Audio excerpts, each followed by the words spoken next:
Test 7. Instructions. You will hear a number of different recordings, and you will have to answer questions on what you hear. There will be time for you to read the instructions and questions, and you will have a chance to check your work. All the recordings will be played once only. The test is in 4 sections. Write all of your answers in the listening question booklet. At the end of the real test, you will be given 10 minutes to transfer your answers to an answer sheet. Now turn to Section 1 of your booklet. Section 1. Listen to the telephone conversation between a student and the owner of a paragliding school and answer the questions 1 to 7.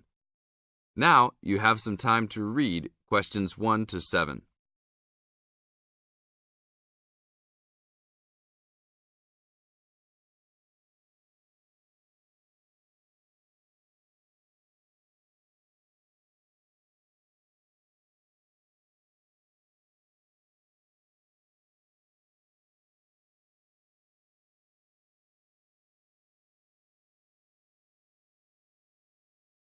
Hello, Paraglider's Paradise. How can I help you? Oh, hi. I'm interested in doing a course in paragliding. Which course are you interested in? Well, I'm not sure. What's available? We've got the introductory course, which lasts for 2 days. OK. Or there's the 4-day beginner's course. There's also the elementary pilot course, which takes 5 to 6 days, depending on conditions. We might try the beginner's course. What sort of prices are we looking at? The introductory is $190. The beginner's course, which is what you'd probably be looking at, is $320.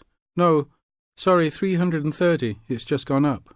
And the pilot course is $430. Right. And you also have to become a member of our club so that you're insured. That'll cost you $12 a day. Everyone has to take out insurance, you see. Does that cover me if I break a leg? No, I'm afraid not. It's only third party and covers you against damage to other people or their belongings, but not theft or injury. You would need to take out your own personal accident insurance. I see. And what's the best way to get to your place? By public transport, or could we come by bike? We're pretty keen cyclists. It's difficult by public transport, although there is a bus from Newcastle. Most people get here by car, though, because we're a little off the beaten track. But you could ride here, OK? I'll send you a map. Just let me take down a few details. What's your name? Maria Gentle. And your address, Maria? Well, I'm a student staying with a family in Newcastle. So it's care of? Care of Mr. and Mrs. MacDonald. Like the hamburgers? Yes, exactly. MacDonald. The post office box address is probably best. It's P.O. Box 2492, Newcastle. Is there a fax number there? Because I could fax you the information. Yes, actually there is. It's 0249. That is for Newcastle. And then 760412. OK. Now, if you decide to do one of our courses, you'll need to book in advance and to pay when you book. How would you be paying? By credit card, if that's OK. Do you take Visa? Yes, fine. We take all major cards, including Visa, Master and American Express. OK then. Thanks very much. Now you have some time to read questions 8 to 10.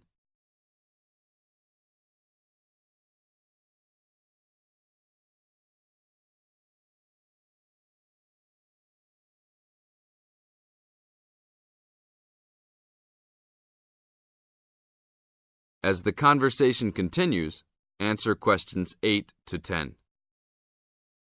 Hi, Pauline. Hi, Maria. What's that you're reading? Just some information from a paragliding school. It looks really good fun. Do you fancy a go at paragliding? Sure. Do you have to buy lots of equipment and stuff? Not really. The school provides the equipment, but we'd have to take a few things along. Such as? Well, it says here, clothes wear stout boots, so no sneakers or sandals, I suppose. And clothes suitable for an active day in the hills, preferably a long-sleeve T-shirt. That's probably in case you land in the stinging nettles. It also says we should bring a packed lunch, We do not recommend soft drinks or flasks of coffee. Water is really the best thing to drink. We'd also need to bring suntan lotion and something to protect your head from the sun. Okay, that sounds reasonable. And where would we stay? Well, look, they seem to operate a campsite too, because it says here that it's only $10 a day to pitch a tent. That'd be fine, wouldn't it? And that way we'd save quite a bit because even a cheap hotel would cost money. Or perhaps we could stay in a bed and breakfast nearby. It gives a couple of names here we could ring. I think I might prefer that. Hotels and youth hostels would all be miles away from the farm, and I don't fancy a caravan. No, I agree. But let's take a tent and pray for good weather. Okay, let's do it. What about next weekend? No, I can't. I'm going on a geography field trip. And then it's the weekend before exams, and I really need to study. Okay then, let's make it the one after the exams. Fine. We'll need a break by then. Can you ring and... This is the end of Section 1. You now have half a minute to check your answers.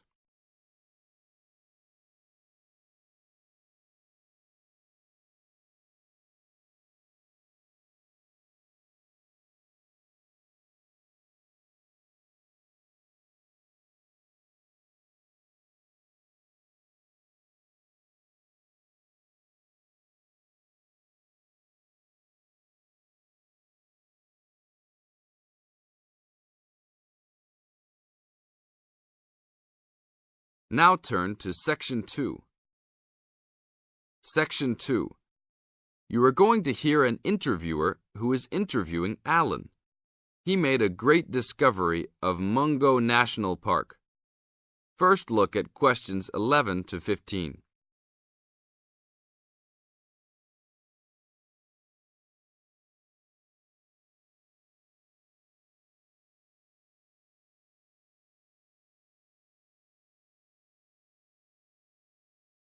As you listen to the first part of the interview, answer questions 11 to 15.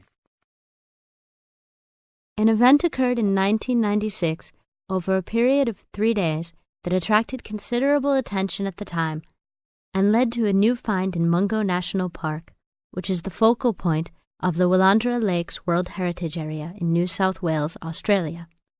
I talked to Alan Moore, the organizer of this trip, about his experience. Alan, what was the purpose of your trip?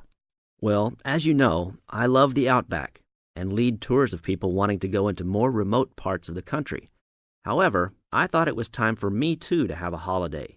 So I packed up my family and we went to Mungo National Park. Why did you choose this location? It holds a record of Aboriginal life stretching back over 40,000 years. And of course, I wanted my young kids to be amazed by the main feature of the park, the remarkable Walls of China, as they're called, where wind and water erosion have exposed this long history. I see. What was the weather like? It was unusual for that time of year.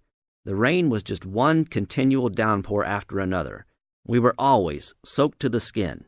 So we decided to cut our holiday short and only stayed 3 days in the end. However, it was eventful. The obvious problem was to get back to the nearest town, a small place called Burunga. But the dirt roads out there are always impassable after rain, so we settled down for a long, wet wait in the park. We didn't really mind because the scenery was so interesting. However, the kids wandered away without our noticing, and eventually we realized they must be lost. So we used our two-way radio to contact the park rangers and the police, and a helicopter was sent. Luckily, the kids were found within a few hours, but they'd made an important discovery. Now look at questions 16 to 20.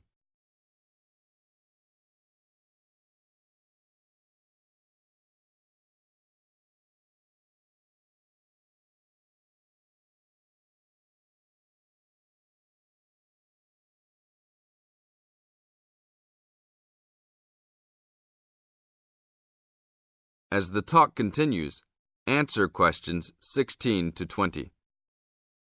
So, the trip was also eventful for another reason, wasn't it? Yes. They led us to some ancient Aboriginal art. The kids had taken shelter in a very small, low cave that was difficult to see from the outside. We were lucky to have another family camping in our location.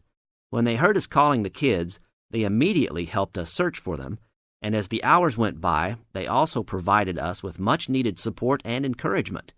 We really appreciated their help, and as we were already soaked through after looking for the kids for a couple of hours, they even made sure we had enough dry clothes to wear. The park ranger managed to get through to us to lead the search, and when the helicopter pilot notified us by two-way radio that he'd seen the children but was unable to land nearby, we were able to eventually find them very excited about what was in their little cave. And what did you think of their cave? Well, after squeezing in, I must say I was impressed, and managed to take a few photos of it before we left. There were many faint markings and dots on the wall. It was difficult to tell what they represented because they were so small, but people from the museum who have since visited there said the markings were similar to some other findings in the area, and later confirmed they were very old. Although it's now a protected site, the children like to call it their cave, and are allowed to visit it when a ranger can go with them. Thank you, Alan. If you go to Mungo National Park, you can see the entrance to the cave and some of Alan's photos at the ranger's station. Alan continues to lead tour groups in the outback, and if you want further information... This is the end of Section 2. Now you have half a minute to check your answers.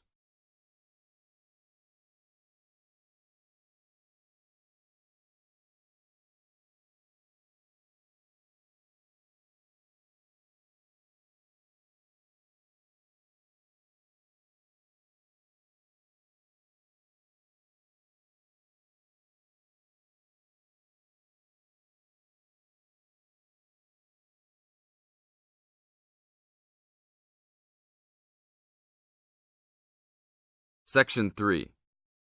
You are going to hear a conversation between Sally and Ben.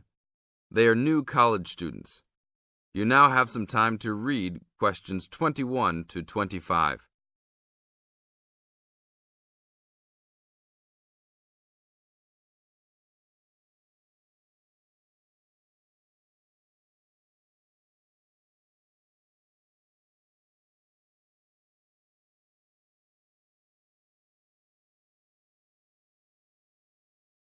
Now, listen to the first part of the conversation and answer questions 21 to 25.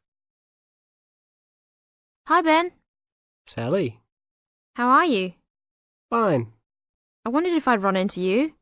When did you get here? I only arrived last night, just in time. I prefer to travel on Sundays to miss the working rush. I suppose you arrived in plenty of time. Oh, I've been here for 4 days now, so it must have been Thursday that I arrived. I like to have a good chance to look around and settle in. I should have come earlier too. I'm hoping to get a part-time job. Well, you've no time today, I suppose. Do you still plan to be an architect? Yes, it's what I've always wanted to do. And you were planning to do economics, weren't you? Yes, I was, but now I've decided on psychology instead. How many textbooks do you have to get? I've been given this long list, and I'm sure they'll cost a fortune. See? That looks a lot. It's longer than my list. Well, it's 14 all told. So I might use library copies instead of buying some of them. What about you? I'll probably buy the whole lot of mine because I only have 5 on my list, although I'm sure there are many more I'll have to read. Luckily, we don't have to read them all straight away. Have you got your class timetable yet? It came with the book list. When do your lectures start? Tuesday. That's tomorrow. How about yours? Oh, I've got an extra day, the day after yours start. Now you have some time to read questions 26 to 30.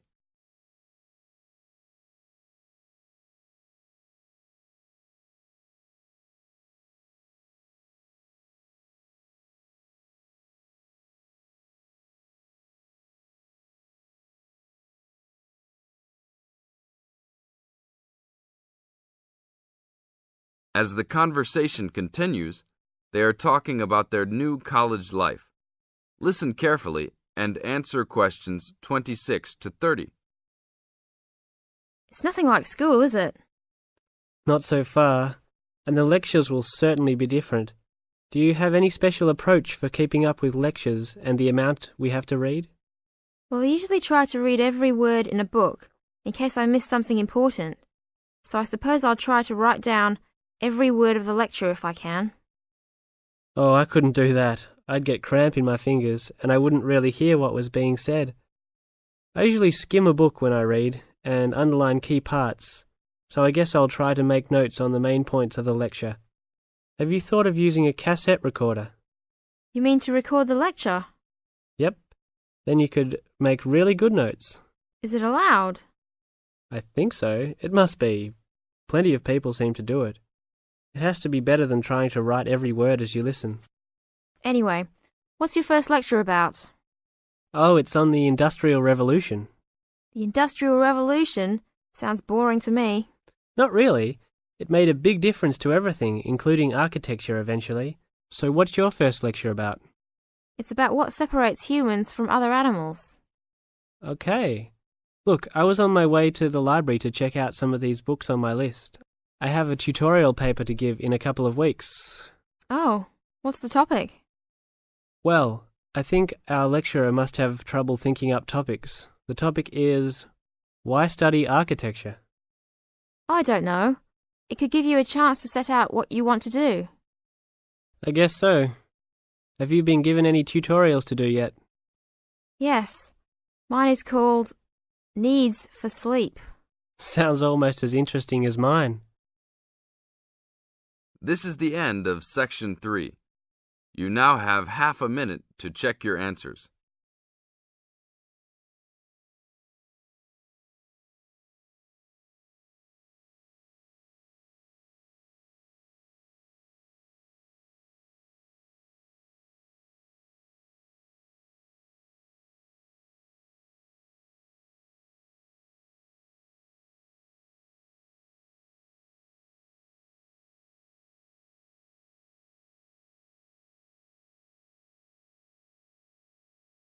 Now turn to Section 4. Section 4. In this section, you are going to hear a talk introducing the courses and entry requirements of the Department of Psychology. You now have some time to look at questions 31 to 35.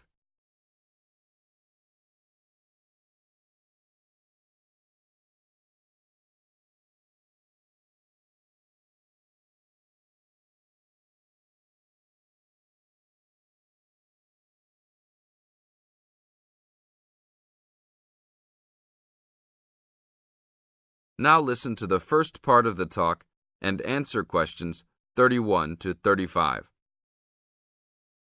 Good morning and welcome to the Department of Psychology's Information Day for new and intending students. I'm the head of the department and today we plan to give you a clear idea of the main courses we offer, their entry requirements, duration, and the types of jobs you might obtain after gaining these qualifications.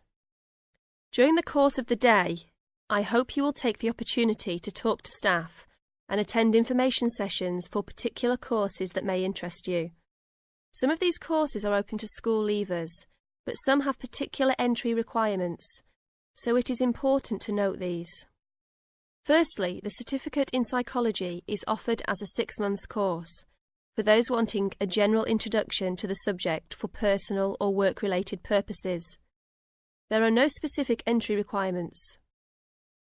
At undergraduate diploma level, we provide a 1-year diploma in psychology course, designed for those already in employment, whose work and previous training is not in psychology. There are no particular entry requirements, and students in this course usually take it to help them progress into their careers. For a major in psychology, we offer a 3-year degree course called a Bachelor of Arts, after which students can go on to take other courses if they want to specialise in psychology. The only requirement for this course is the usual undergraduate admission to university. Now, for the more specialised courses in psychology, we offer a master's degree to be taken over 18 months. This can be by research or coursework, but entry to this programme is only through first gaining a degree in psychology. That means you must have a degree majoring in psychology. And lastly, for those wanting clinical qualifications at postgraduate level, We offer a diploma in clinical psychology over a 12-month period, usually called Clinical Psychology Diploma, for short. The minimum entry requirement for this programme is an appropriate honours degree. Now look at questions 36 to 40.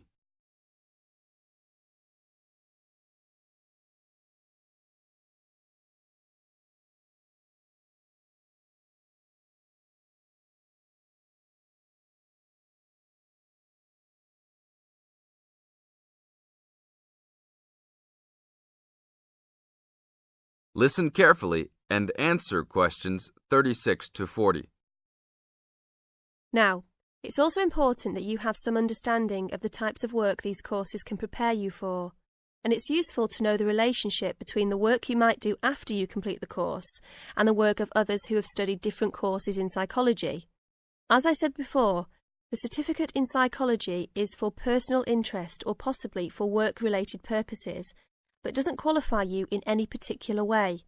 Our students in this course can range from women who have stopped work to care for their children and the children have now commenced school, to the support staff in a specialised publishing company. They really vary a lot. The undergraduate diploma usually attracts people working in offices such as banks or in some government departments. If you gain a degree with a major in psychology, again, you are not professionally trained, but this could enable you to undertake further training to obtain professional qualifications, or it might just be part of a first degree that will help you to get a good job that doesn't require particular specialisation at that stage. After completing a master's degree, you would expect to have some specialisation, perhaps in research or on a particular aspect of psychology, such as child development. For those who also have a clinical diploma, there are a wide range of jobs available. Some focus on helping people with personal adjustment or family problems. Others might concentrate more on using psychological tests, or perhaps working in particular institutions, such as those for the mentally ill, or in prisons. There are many other job opportunities, so if you are interested to discuss possibilities with any of the staff today. This is the end of Section 4. You now have half a minute to check your answers.